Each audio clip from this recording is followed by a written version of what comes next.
Hello and welcome to Authentic Traveling Podcast. I am your host, Abiosonia Ebenezer Marion. I am an investor in positive transformation through counseling, life coaching, speaking, and also writing books. Have you read my book yet? Inner Harmony, Resilience Beyond Chronic Stress and Burnout. This book is available on Amazon and also on my website, www.asebconsultancy.com. On this podcast, we talk about our mental health, emotional well-being, and also our holistic well-being in order for us to thrive authentically. This is a safe space for you to speak about soulful truth and talk about the things that will help you to come back to yourself and regain your self-awareness. Welcome to the Authentic Podcast once again. In this episode, I am going to be interviewing another special guest. And I'm just going to quickly read her bio. Her name is Dr. Blessy Ntamu. So Dr. Blessy Ntamu is a distinguished psychologist and educator with a PhD in educational psychology. She serves as a senior lecturer and head of external relations at the University of Calabar, Nigeria. With over 2 decades of expertise, Dr. Ntamu specializes in stress management, mindfulness, and gender-based violence prevention. She's also a CPD accredited trainer and a passionate advocate for mental health and inclusive education.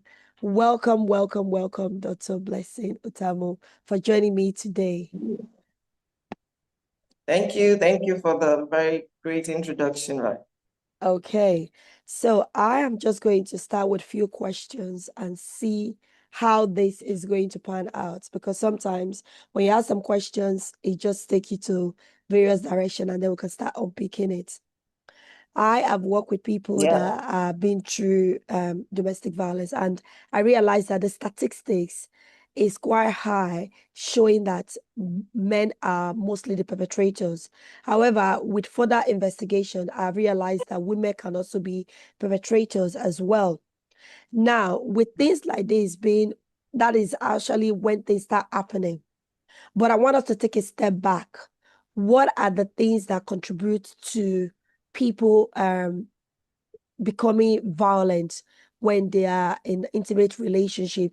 Because I do understand that there are various factors, layers and layers of factors, and it's not one size fits all. But if we can just unpick some of those factors today, and then we just take it from there. Right. Thank you very much once again, Sonia, for having me. I'll pick it up from your statement that men are majorly perpetrators, and then you found out women are perpetrators, right? The reason why we focus on, whilst men are majorly perpetrators, women are majorly what we prefer to call survivors, or in some cases, victims. And when gender-based violence happens to women, mostly it's perpetrated by the men. And sometimes men could be victims, but most times when men are victims, it's also being perpetrated by the men in same-sex relationships. So our focus usually is on women because, like we say, gender-based violence affects women disproportionately. That means the proportion of women that suffer it to that of men, you can consider that of men as being highly negligible. So we're talking about maybe 97%, about 3% of men, So that's why our focus is on the women, because the women are the major survivors of victims here. And when it comes to women, the men are the perpetrators. Now, going to the factors that could cause someone being a perpetrator of gender-based violence, being an abuser, like we would say, there are a lot of factors like you've mentioned. One of them is them modeling the behaviors by the parents. So if they experienced adverse childhood, they had adverse childhood experiences, one of which would have been domestic violence in their homes. So they could grow up to become abusers because, like we know, children learn by social learning, by imitating. So their parents serve as models. So if they grew up in an abusive environment where they were being abused or their parents were being abused, then they could grow up to become abusers. But I refuse to take this as an excuse for a man or anybody out there who is perpetrating violence saying it's what I suffered. Why? Because there are two ways to go, and the choice is actually yours. So some people suffer abuse, and as a result of that, they vow that their wives, their children would never suffer what they suffered. So they take a positive route out of it, while other people would model it. Because we have a choice. As you learn and you grow up, you can make changes. We believe that every behavior in psychology, as you know, is learned and can be unlearned. So you can actually unlearn this behavior as you grow up, as you begin to learn about the consequences. So it's not an excuse to say, okay, I was a victim or I was a survivor of violence, so I have to be an abuser. It's not an excuse. But another very huge factor for us would be societal norms, actually. Gender-based violence is actually a product of socialization. Our societal norms, it's a patriotic society. Just the mere fact that you are a man makes you a king, gives you some level of authority over every woman you find on the streets, and then gives you some kind of ownership right over your wife. The whole socialization around marriage, because the man comes and pays a pittance, which is actually our tradition, just to acknowledge the work that was, like we say, you say you saw a beautiful flower in Africa. We say you saw a beautiful flower in someone's house and you came to pick it up. When we refer to a man seeking a bride from a home in Africa, we say, idiomatically, that you saw a beautiful flower in the garden, you came to pick it up. So whatever you pay as a dowry is form of an appreciation to the person who nurtured this flower, if you want. It's someone who, watched it grow. Someone made the environment conducive. Someone provided all the flower needed to grow. And so it's just an appreciation. You can never repay anyone for giving birth to a child. You can never repay anyone. You cannot buy a human. It is against the laws of the land anywhere that I know. So you cannot own a wife. And whatever you pay as dowry, if you sit down and constructively and critically, do an, what do you want to call it, an analysis, you'll find that whatever amount you pay cannot pay for the feeding of that woman from birth, for all the mother went through carrying this woman in the womb, for all the educational fees, you just cannot pay. So this notion that you bought a wife, and that's the notion that a lot of men have because you paid a dowry in Africa, for instance, is wrong. And so when they think they own this woman by virtue of being married to her, then they can treat her in any way they want to.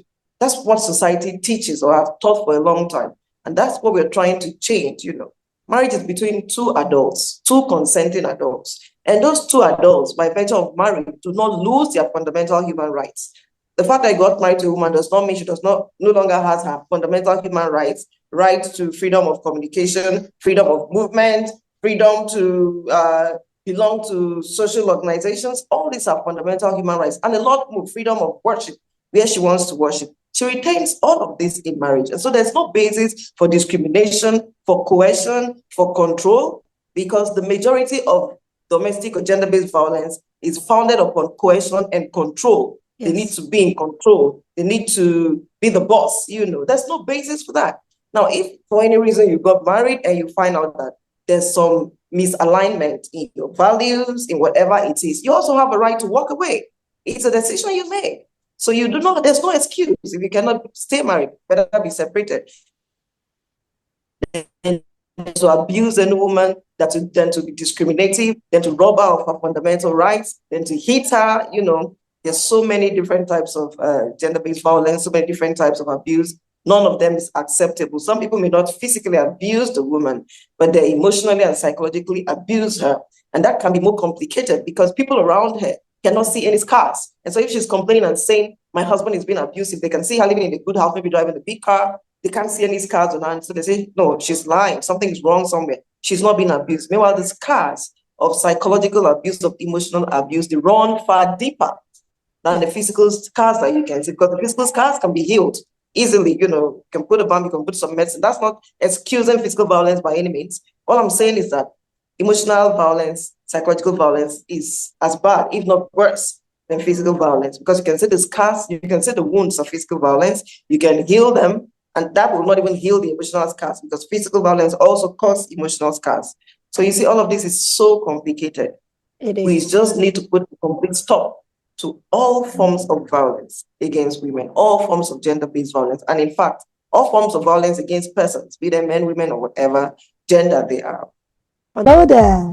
I just want to ask you a favor. to subscribe, like, and share to your friends, your neighbor, your colleagues, your family, your friends, and everybody that you know. I'm really working hard to ensure that I bring useful and valuable information that will help you with your mental and emotional well-being so that you begin to thrive authentically. You know, a lot of us will feel we have to wait until something happens before we become reactive. But with this podcast, I'm trying to give you information that will make you proactive so you don't even have anything to react to in the end because you are looking after yourself properly. So what are you waiting for? If you have been listening, please like, share, comment on anything that resonates with you. This will help to drive our visibility. And also, if there is any other topic that we have discussed that has been a trigger or that you feel you need support with, please visit www.asebconsultancy.com. There is a 15 minutes free consultation link that you can click on right there and book to speak to one of our counselors. Thank you so much for helping to drive visibility to this platform. And also, if you have been listening on Apple, Spotify, Audible, and every other um, podcast platform there, please follow us and keep sharing. Thank you so much. Back to the program now. Fantastic. Thank you very much. That's a very good foundation that you've laid there. For people that are listening to this now, she mentioned cohesive control. In the UK, they passed a law years ago. Now, if the person is able to establish, because some people they go, oh, it's not, I'm just when you start asking where are you going, you start controlling the person financially, emotionally, or physically restricting them, isolating them. Please, ignorance is not an excuse. In the UK right now, the law has been passed and there are people that are going in for it. There's also neglect as well, when you're neglecting the need of someone. That's also a cohesion as well. Abuse, sexual consent. The fact that you have paid a dowry, like Dr. Blessing said, it doesn't mean whenever you want to have sex, you think it is your legal right. And some people then even go have the audacity to then use the biblical way that you need to submit. You see, this is the part where I do not really condone when people use that word submit, because you are misconstruing what the Bible said about that word. So you saying you have to submit, and then you have sex with that woman. She used the word consent as well. Without a consent, when she specifically said no, the fact that you are a husband, if you do that, that is sexual abuse. Financial abuse is right there. Neglect, cohesion, mental, which is the psychological, mental, and emotional, is also there. So please, just putting that out there for people to do understand that there is no cultural context, there is no spiritual, biblical aspect, or even Muslim aspect that you want to bring into it. No religion will cover you when things like this start going down, right? Okay, you also mentioned things that when you find yourself in this situation, remember you always have a choice to leave. Now, I'm going to bring a bit of a film that we just saw, because in that part, it portrayed a film called Straw by Tyler Perry. This is one of the reasons why people don't leave. Because in that film, you saw the way that woman was struggling to pay her bills. She couldn't pay her bills, and to even make matter worse, her daughter had a condition. So there are people, I've worked with people that they will tell you that, Sonia, I cannot leave, and these are the reasons that they gave, and I saw it portrayed in that film. I cannot leave because I cannot financially maintain my upkeep of myself and my children. That's one of the reasons. Another reasons that they give is that, oh, we've spoken to our pastor, my family, there's no one that has ever been divorced in my family. My family are Christians, and if I go, I will not get family support. I will lose a lot of friends because most of my friends are from the church, and I will have that stigma on me, and my children will have their stigma on them as someone that has been through divorce, and God hate divorce.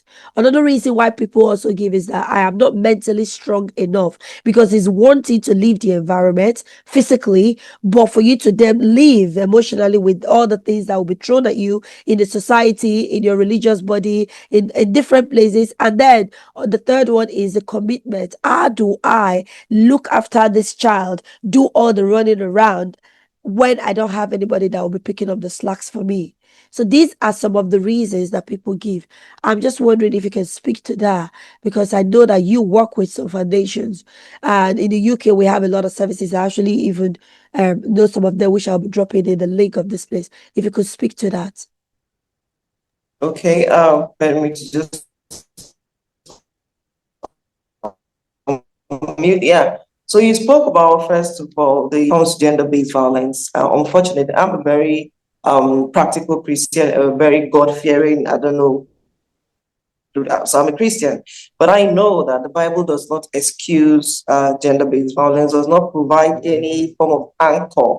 So we have the church sometimes as one of the biggest problems when it comes to gender-based violence. They tell young women it's unchristian to leave, you need to be submissive. I like to put that in perspective a little bit, When the Bible says a woman submits to your husbands, it also said in another place, submit ye one to another. Beyond that, it says, men, love your wives as Christ loved the church and gave his life for the church.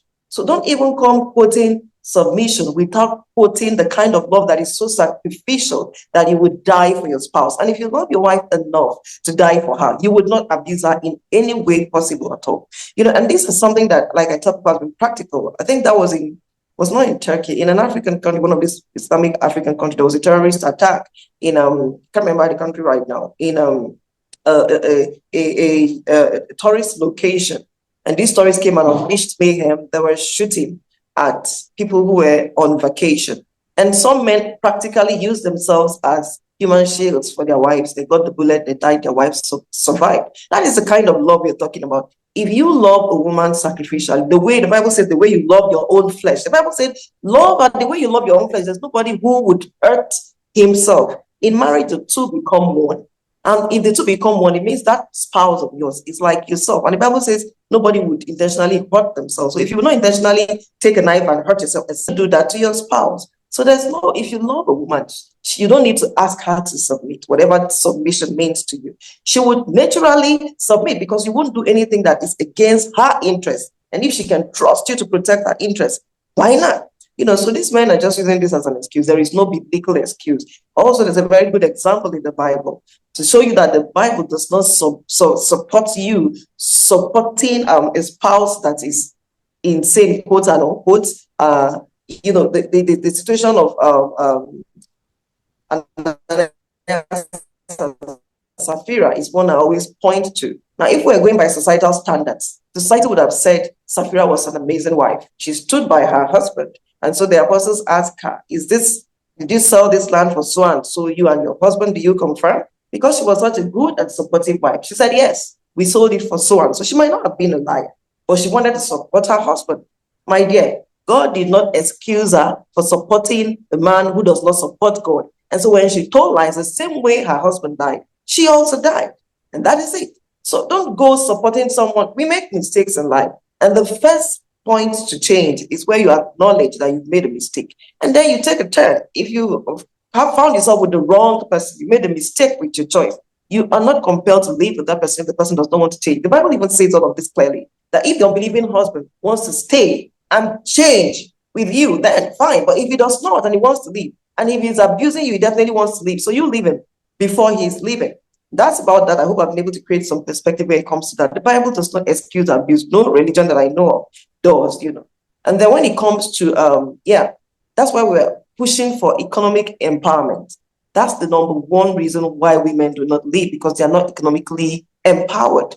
Because this kind of abusive men, they start from, like you mentioned, isolation, control to the extent that they won't allow you work.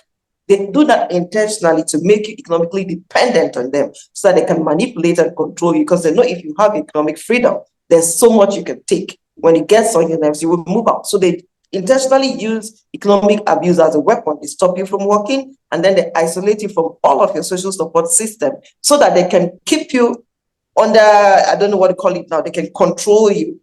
So women should get empowered. Please, a lot of young girls out there, they say, oh, he loves me so much, he doesn't want me to work. No. Any man saying you should not work, it's a huge red flag.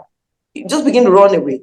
He doesn't want you to work so that you can be economically dependent on him, and then he can do all he wants to you and get away with it for the most part, So women should seek economic empowerment. And what a lot of men do not do, the moment you step out, you gain so much power back that you're able to work and sustain yourself. When you remain in an abusive relationship, it robs you of a lot of energy. As human beings, we have a limited amount of energy to use each day. And so such harmful relationships, they are emotionally draining. They drain you of all the energy that you would use productively to earn money. By the time you separate yourself from this negative energy and you now focus all of your energy productively, you would, because once you are there, you are under anxiety and stress. And stress and anxiety hampers intellectual productivity, because I don't want to go into the technicalities. But once the amygdala that activates the stress response is activated, your prefrontal cortex that thinks critically is blocked. So you cannot think well. So as long as you're in that room, you cannot think about doing business well, you cannot excel at your work, and all of that is hampering you. When you take a break and leave that abusive relationship, you'll be empowered. You'll find the energy and the strength within you to be productive and to survive on your own. So please, do not stay back because of that. And that is why it is important for all of us to have a social support system. Because when you have a social support system that you can always fall back on, it makes it easier to live. Whether it is family, whether it is friends, and that is why you should resist isolation with all your power. Be bold enough to reach out for support, particularly to dear friends and family, people who have been friends and family and who loved you in the past. They would not just stop loving you for whatever mistakes you made. Yeah, some people will say no, just be ready to take the no, but a lot of people will say yes. So reach out. But the whole idea is to build resilience. So for young women who just got married, and you're in a process where someone is trying to isolate you, they don't want you to talk to family and friends. They complain when you talk to family and friends, when you spend time with family and friends, when you want to support family and friends. Please resist anybody's attempt to isolate you. Human beings are social animals. We need each other. And someone isolating you is preparing you for manipulation and abuse, most likely. So resist. You can't be an island. Spend time with friends and family, invest in them, intentionally build relationships for the rainy day. Because when the rainy day comes, you're going to need them. We all need each other. So intentionally build those relationships. Okay, fantastic, Dr. Blessing. So if you're out there and you've been isolated already, intentionally build relationship again. You can build relationship anywhere. You can build with family members again and friends. If you have to apologize, drop your ego and apologize and just make sure you go back. If those people don't want to take you back, there are loads of people around the world that will take you back. Just allow yourself to be vulnerable. One thing I've noticed is that for people that do not like to be vulnerable, maybe because you've experienced a backlash as a result of you being vulnerable at a particular time and become a source of gossip, I will always say that it doesn't matter who you are, whether people that are dead, whether people that are alive, whether people that are everything look Uncle Dory for them, people will always talk about you. There is always something that someone will talk Something to about say. you. So it doesn't matter. It's not because you're vulnerable that they're talking about it. Even you not talking at all, someone will talk and like, look at her. She pretend as if everything is okay. She never says anything. So there is always something. So just get used to that people always talk about people, even people that are dead. They As a talk matter of about fact, them. Yes. So please don't as a let that matter of bother fact, you. at all. As a matter of fact, if people are not talking about you, it means you're doing something wrong. If That's people are right. not talking about you, because they will talk about you. If you're doing something good, if you're making progress, if you're someone of value, people will talk about you. So get ready. And they will talk about you. I know it's like Sonia said. So that is it. Don't care about that. Yeah. Yeah, okay. So now there are some dynamic as well, very unusual dynamic whereby people they get into domestic abuse or they started experiencing domestic abuse when someone lost their job or their business. Now, it may be the man that lost his job and the woman is now the breadwinner in the home. And then you will see things turn around whereby the woman is not very authoritative. And men are very masculine, whereby they feel emancipated, whereby your wife tell you that I went to work, you don't expect me to come back and start cooking. What have you been doing at home? Why have you not cooked? Why have you not saw the children? And the man is still saying, I'm the man of the house. And before you know it, they had headlong. with each other and they can't see eye to eye. Or sometimes it might just be the woman that has lost her job. And then the man is turning around and saying, what do you bring to the table? I do this, I do that. And they start nitpicking. But one thing I know, whatever the dynamic of the situation is, when there is a financial loss in the family, some people start experiencing domestic violence. Now, I know that there are some services that give out free counseling out there. And I know that some men struggle with even the word counseling, that we need to go for counseling to get this resolved so that we don't end up in a rabbit hole of domestic violence. Can you please speak to that? How can people begin to talk to their spouse or get them to counseling? What is the role of counseling in doing that, knowing that the sole purpose of this domestic violence is financial insufficiency? Yeah, like we know money is power, right? Yes. Money is power. When you have money, you have authority, you have power. So definitely the one who has the good rules, like Mami Makulov said, the one who has the good rules. But I think couples have to be reasonable. For the examples he gave, really, if the man has had a good job maybe, and now he's lost his job, and the woman is the one working, let's say 9 to 5, it would be very unreasonable for the man to sit down and cross his legs, for her to go to work and work 9 to 5 and come home and cook and clean up and get the kids back from school. I mean, that's crazy. It will not just work. So the both parties have to be reasonable. If you're partners and you've been doing well and now there's a loss, there will need to be adjustment of rules. If it's a man who's lost his job, he has to drop his ego. It's not even about that ego thing. Partners, marriage is a partnership. So if you want it to work, you have to do what will make it work. So if you're not going out now and earning money, and this one has to go out and earn the money, someone has to keep the home. You should be the one to keep the home. So let's be reasonable about it. You know, if we do not want to be friction, if we dare to be friction, then we have to be reasonable and ensure that things work. You know, but whatever be the case, for us to prevent economic and financial loopholes like this, let's prepare for financial resilience, because adversity will come and hit us in the face. So let's prepare. Let's have multiple sources of income. Let's have investments. Some people earn a lot and eat everything up. They do not save for the rainy day. You need to save for the rainy day. You need to invest, knowing that adversity will come. Like an example I usually give, we all know that we have parents who are aging and one day we'll lose our parents. And if it's in Nigeria, in Africa, you're going to spend a lot of money burying your parents. You don't wait until they die before you begin to keep that money aside. So you keep some money aside, you save for the rainy day, knowing that you could lose a parent, you could lose a parent, knowing that, you know, there's school fees to be paid. Don't wait until the time comes to an end and then you start not have money to pay. Prepare for all of this. And then the idea of a counseling for men, I'm happy that there's more awareness. I've seen a lot of men coming to me for psychotherapy, for counseling services and all that. You know, if someone has a physical ailment, someone has maybe hypertension, maybe diabetes, maybe whatever kind of physical ailment, be they male or female, they're not ashamed to seek help. And so it's the same thing. We are not just physical beings. We are physical and emotional and spiritual beings all in one. And so if you have a mental ailment, a mental health challenge, do not feel ashamed to seek help. You are a holistic being. If the physical is fine and then your mental health is not fine, then you are not fine. You are not fine. So don't be afraid to seek help, whether it's physical health or mental health assistance, counseling you need. Don't feel ashamed. Taking a step, seeking help for your mental challenges. It's actually a bold step. It's a sign of strength.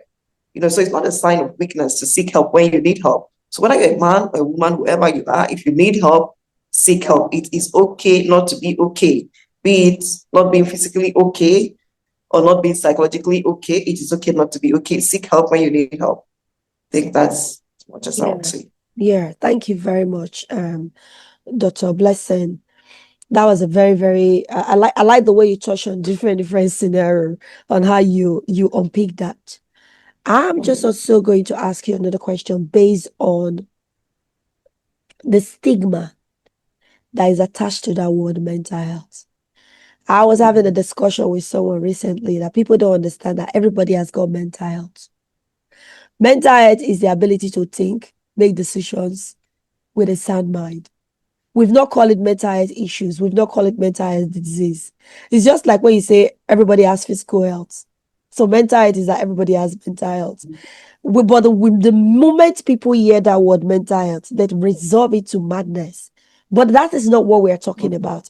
Please, can you speak to that and just if you can just explain to us in a very simplified way, because I know I've spoken about this many times, but I want another voice to speak to this now on this platform.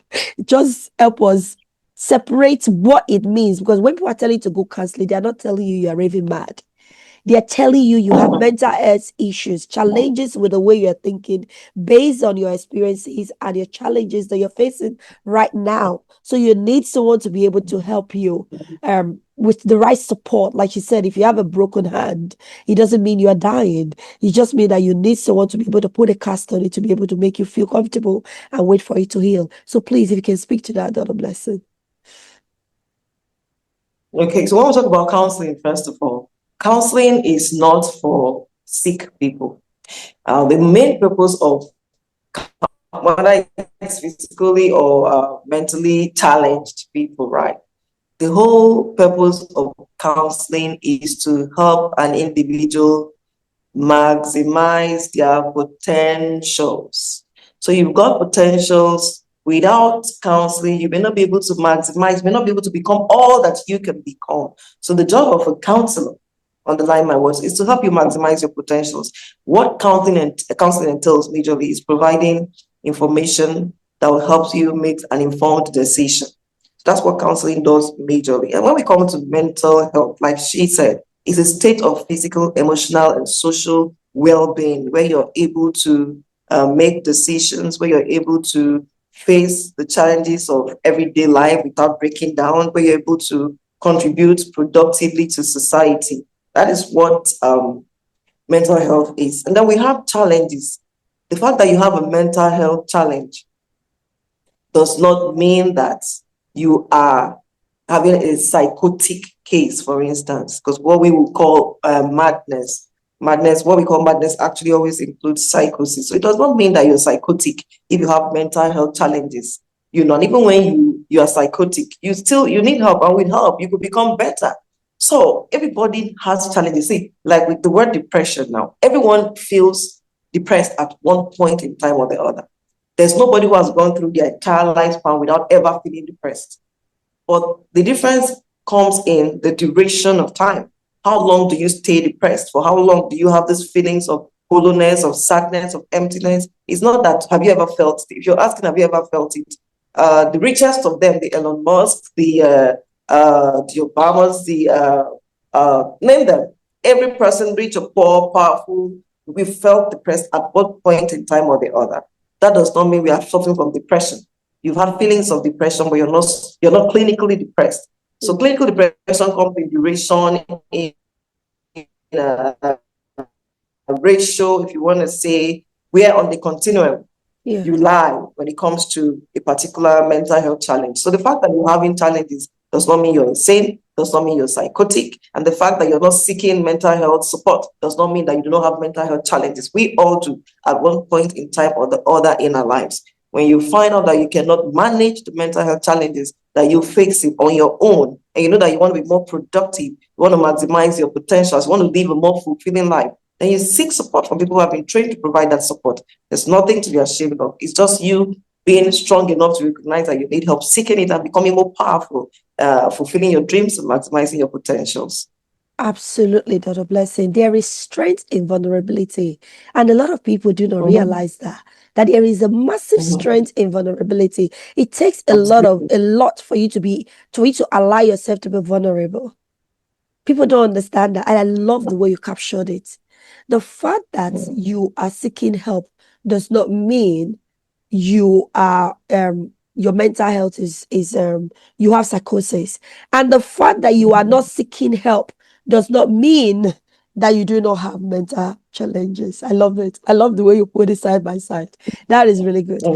In the services that we do over here, they have a foster shelter for the victims, and they also look after their children. We counsel the children as well, and that is one thing back in Africa, when I was in Africa, that I feel that a lot of people, please, because I know you work with them, and I would really appreciate if you can speak to this if they are doing this now. If we are doing this now, that when people go through domestic violence, they focus on the two adults and people hardly speak about the children. I have spoken and I've worked with children very closely, and I know that that disruption in the family do affect them, the children as well. Can you please speak to that, the benefits of getting counseling for the children, in order to also prioritize their mental health? And I think that's the last question for now. Okay, so absolutely. Like we know, there's more awareness right now on childhood experiences, and the first adverse childhood experiences you will find on the list anywhere is experiencing domestic violence. When there's violence in the home, and then there will be neglect, and then physical abuse and all other forms of abuse. So definitely, these things have very, very long-term effects on the children.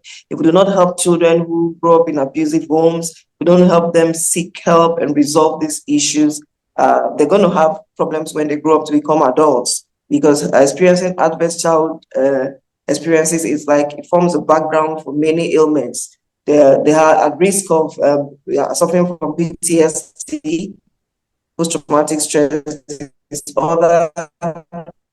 They are at risk of suffering from depression when they grow older. They are more at risk for anxiety disorders. And we have children who have been victims or who have been survivors of domestic experience, neglect, abuse, any form of abuse at all. Let's try to get them to get help. It's not about the adults. As a matter of fact, like they say also in Africa, I don't know if it is an Africa problem, but when the elephants fight, it is the grass that suffers. So in this context, the parents are the elephants and the children are like the grass. Nobody sees them, but they suffer the most. Each time couples raise their voices at each other, the children cringe on the inside. They become afraid to face society. Their world is disrupted. They lose faith in other adults. They cannot trust people. They have attachment issues. A lot of issues are associated with this.